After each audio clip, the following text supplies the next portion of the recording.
Halo, sebelumnya perkenalan dulu ya, kenalin aku Chandra.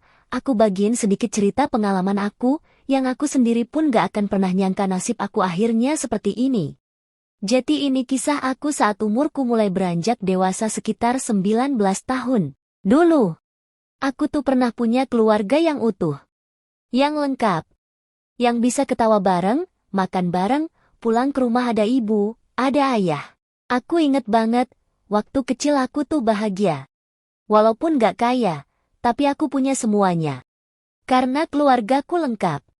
Tapi semua itu perlahan berubah. Mulai dari sering dengar suara ribut di malam hari. Ayah sama ibu sering berantem. Awalnya cuma suara tinggi. Lama-lama jadi saling diam, saling asing. Sampai akhirnya aku tahu. Ibu selingkuh. Dan di situ, hidup aku berubah total. Gak ada lagi tawa bareng di meja makan. Gak ada lagi pelukan hangat waktu aku capek kuliah. Sejak saat itu aku jadi anak broken home. Rasanya kayak semua mimpi kecil aku ikut hancur. Aku pengen kuliah di tempat bagus, punya keluarga yang bangga sama aku, tapi kenyataannya aku tumbuh dalam luka. Dan sampai sekarang pun, aku masih nyimpen harapan kecil. Harapan kalau suatu hari ibu sadar, bukan karena aku benci.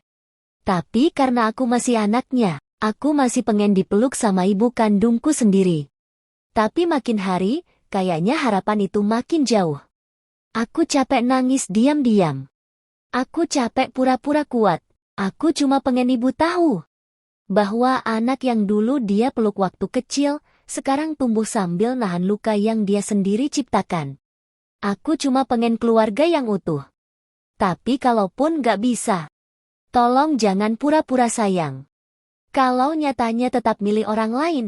Tapi sekarang, aku gak mau terus-terusan nangis karena yang udah pergi. Aku capek terus berharap sama orang yang gak mau balik. Jadi mulai hari ini, aku mau mulai hidup buat diri sendiri.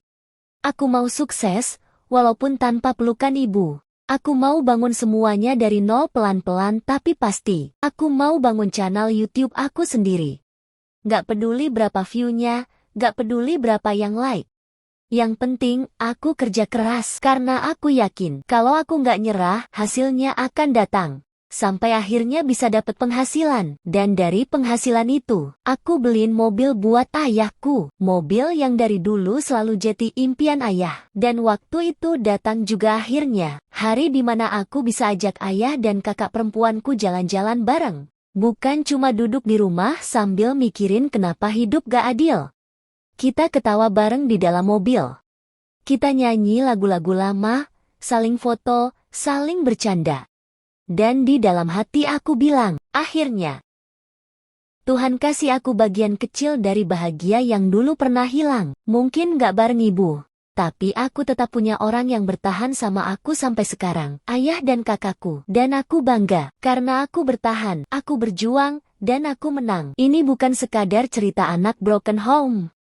Ini cerita tentang aku, yang kehilangan, tapi gak hilang harapan. Buat kalian semua yang ada di posisi seperti kisah aku sekarang, aku mau bilang kalian manusia paling kuat yang pernah ada, gak peduli lagi ada masalah di perkuliahan, atau di dunia kerja selagi kalian diuji tentang masalah keluarga, dan kalian bisa ngelewatin dan jalanin itu semua secara bersamaan. Kalian bener-bener hebat, hebat banget ngalahin semua karakter superhero di film-film. Mungkin dulu karena keluarga aku masih utuh dan harmonis, jadi aku ngeliat anak yang broken home biasa aja, karena jujur mereka tetap bisa happy ketawa bebas.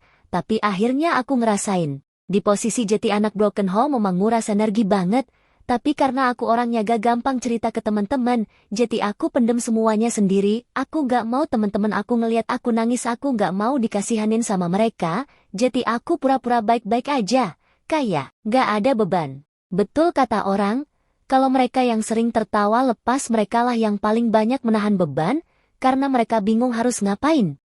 Harus kayak gimana gak mungkin kan harus nangis terus, karena di pikiran mereka, semua orang juga punya bebannya masing-masing, jadi lebih baik mereka pendam sendiri.